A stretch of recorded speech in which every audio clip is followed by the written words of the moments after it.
Quando a gente fala sobre extinção em massa, a primeira coisa que nos vem à cabeça é a extinção que ocorreu há 65 milhões de anos atrás, no final do Cretáceo, ou seja, a extinção dos dinossauros.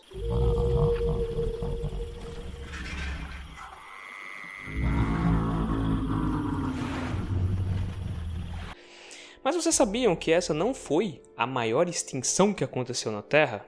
Mas sim, um pouquinho antes de surgir os dinossauros, no final do Permiano, há mais ou menos 252 milhões de anos atrás, ocorreu a pior extinção em massa na Terra. Cerca de 90% de todos os seres vivos desapareceram.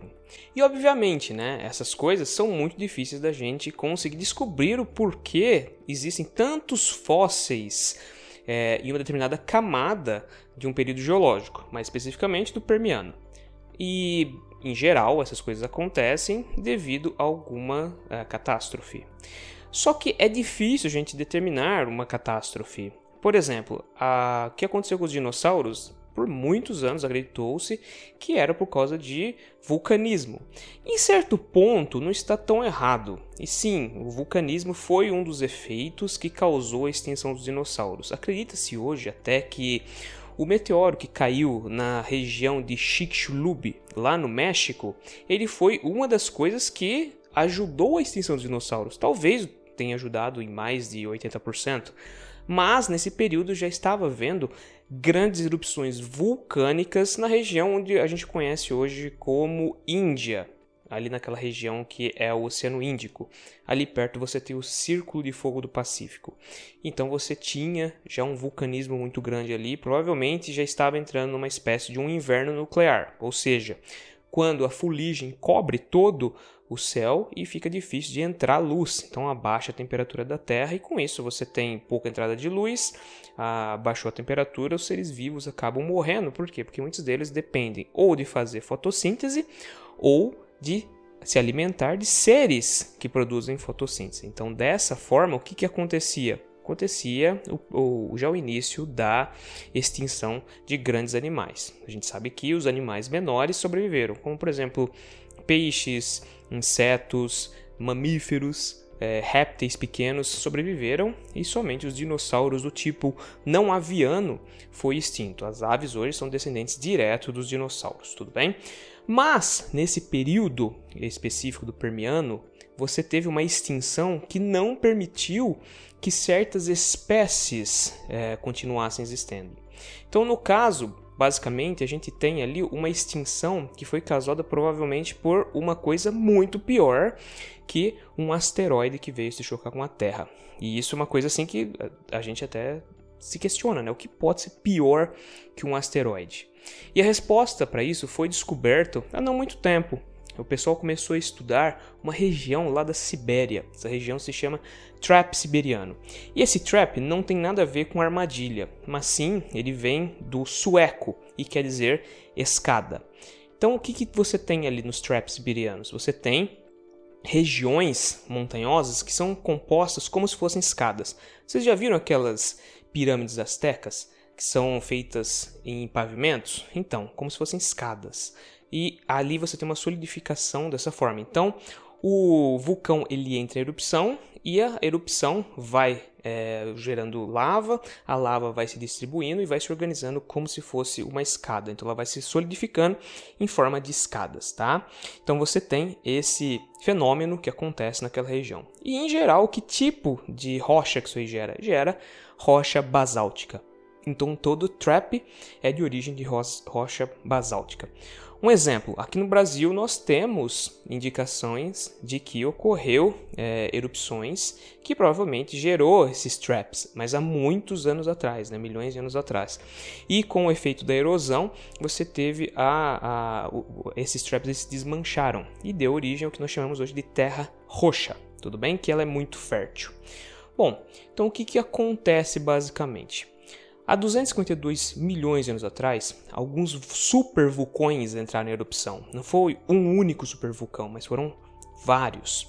A gente sabe que existiu sim, há pouco tempo, questão de 200 anos, um supervulcão que entrou em erupção, que foi o Krakatoa, tudo bem?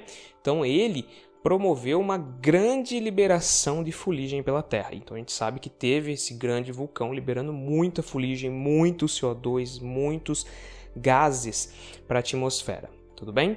Só que no século XX, a maior erupção que nós temos, e por isso nós fazemos uma comparação com o que provavelmente aconteceu no Permiano, foi o Pinatubo, lá nas Filipinas. Tudo bem? Então o que acontece lá? Ocorreu a erupção desse grande vulcão que liberou quantidades absurdas de fumaça, fuligem, CO2, metano, compostos à base de enxofre na atmosfera.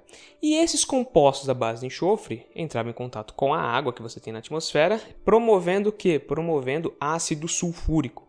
Então você teve chuvas de ácidos sulfúricos naquela época, o que é, só por ser ácido, já é extremamente grave, né? Porque qualquer ser vivo que entre em contato, principalmente as plantas, vai acabar sofrendo muito. Mas um dos grandes problemas de você ter na atmosfera se formando ácido sulfúrico é que a molécula desse ácido ela consegue refletir muito facilmente a luz solar. Então a luz ela tenta entrar na atmosfera, entra em contato com o ácido que ainda não choveu e acaba voltando para o espaço. E isso leva à formação do quê? Do inverno nuclear. O simples fato do Pinatubo, lá em 1991, ter entrado em erupção já foi o suficiente para baixar a temperatura da Terra em meio grau Celsius. Mas a gente pode pensar, né? Baixou a temperatura em meio grau Celsius. Só que isso, em escala planetar, é muita coisa. É muita coisa mesmo. O simples fato de você ter uma temperatura muito equilibrada faz com que uma região tenha vida e a outra não tenha, muitas vezes, né? Por exemplo, numa região polar é muito difícil você encontrar vida. Você encontra, mas tem que ser animais muito resistentes, animais que tenham uma grande capa de gordura. Então tem que ser animais muito adaptados. A parte vegetal é inexistente. Muitas poucas plantas conseguem sobreviver nessa região. Então, o simples fato de você ter ali um aumento de meio grau, às vezes é suficiente para você fazer como um continente, como a Antártida, ter parte dela derretida, né? Então, essa água volta para o mar e dessa forma, então, você tem ali um aumento dos níveis do mar. Agora, imagina, tudo isso que eu estou falando acontecendo há 250 milhões de anos atrás. O que você tinha? Você tinha um formato completamente diferente da Terra. A Terra era a Pangeia, né? Então você tinha ali os continentes não formados como a gente tem agora. Você tinha um mar, que era praticamente um mar único, chamado Tétis. Obviamente, ali você tem no mar como um grande absorvente. Então ele absorve o que? Muitos gases que tem na atmosfera. Então esses supervulcões entraram em erupção, levaram grandes quantidades de gás para a atmosfera por 60 milhões de anos. Isso é muito tempo. O ser humano está na Terra há 1 milhão de anos. Os dinossauros viveram na Terra por 180 milhões de anos. Ou seja, por 1/3 da existência dos dinossauros, que viriam a existir ainda, você teve liberação de gases à base de carbono, como o CO2 e o metano, assim como gases à base de enxofre na atmosfera. Então isso fazia com que você aumentasse a temperatura, então a temperatura da Terra ficava mais quente nesse caso, porque você tem gases estufa em grande quantidade chegando na atmosfera, e também você tem ali chuvas ácidas. Então os animais terrestres eles sofriam muito com o quê? Com chuvas ácidas e também com o fato de que, pelo fato de você ter erupções, a vegetação era completamente queimada. Então, a gente gerava um problema. Por quê? Porque todo o carbono que existe nessas plantas, ele virava CO2, ele ia para a atmosfera e não tinha mais as próprias plantas para absorvê-lo. Então, o que acontecia? Você aumentava os gases estufas em quantidades absurdas.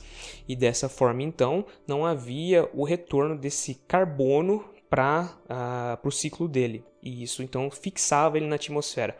A única forma de ele ser removido de lá era pelos mares, como eu disse, que funcionavam como grandes absorventes. Então você tinha desde grandes incêndios, chuva ácida e pouca iluminação. As plantas já morriam pelo fato dessa grande queimada, esses incêndios gigantescos que acontecia onde hoje é a Sibéria. E também você tinha a chuva ácida que detonava toda a vegetação. O que aconteceu com os animais?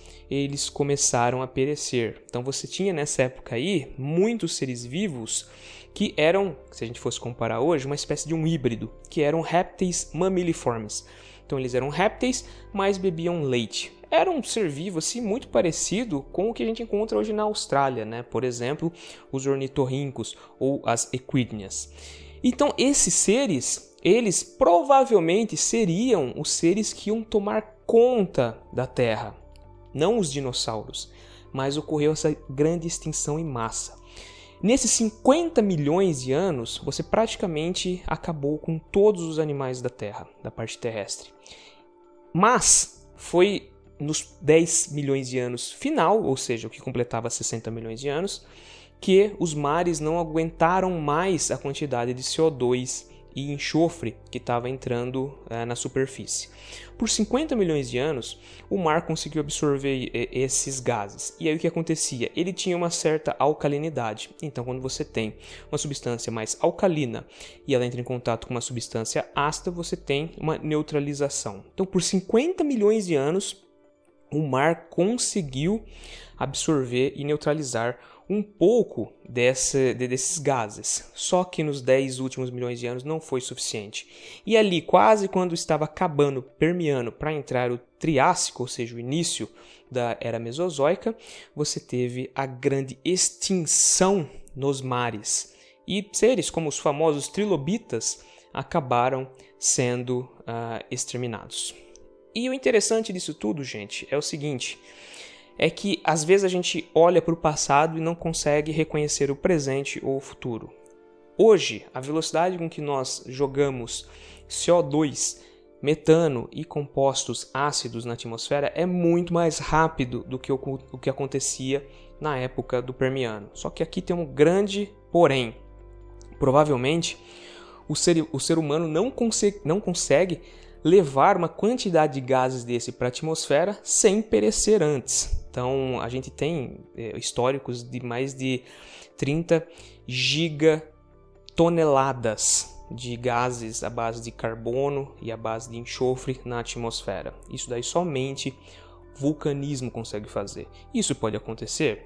Pode. O grande problema é o seguinte, é que se você juntar o que você já tem dos seres humanos jogando na atmosfera com o que um vulcão ou vários vulcões podem promover, nós podemos ter um aumento da velocidade da produção, por exemplo, de um inverno nuclear, que é um grande problema, uma vez que a gente não teria controle mais da temperatura da Terra e grandes problemas surgiriam, como, por exemplo, o degelo das calotas polares que existem sobre o Polo Norte. Então, haveria aumento da água dos oceanos, além de ter todo o desequilíbrio na vida, ok? Então, a gente tem que entender que o ser humano não tem essa capacidade de fazer um cataclisma como aconteceu no Permiano, mas ele pode agir como catalisador, caso um vulcão gigantesco, como o de Yellowstone, entrar em erupção. A gente não sabe quando isso vai acontecer e a gente não tem controle. Basicamente, se um dia o ser humano for extinto, não vai ser por uma pedra que vem do céu, mas sim pelos grandes vulcões que aqui existem. Pessoal, espero que vocês tenham gostado desse vídeo. Se gostaram, deixe um like, se inscreva no canal, clica lá no sininho para você sempre receber novas notificações de vídeos científicos. Muito obrigado pela sua companhia e até o próximo vídeo.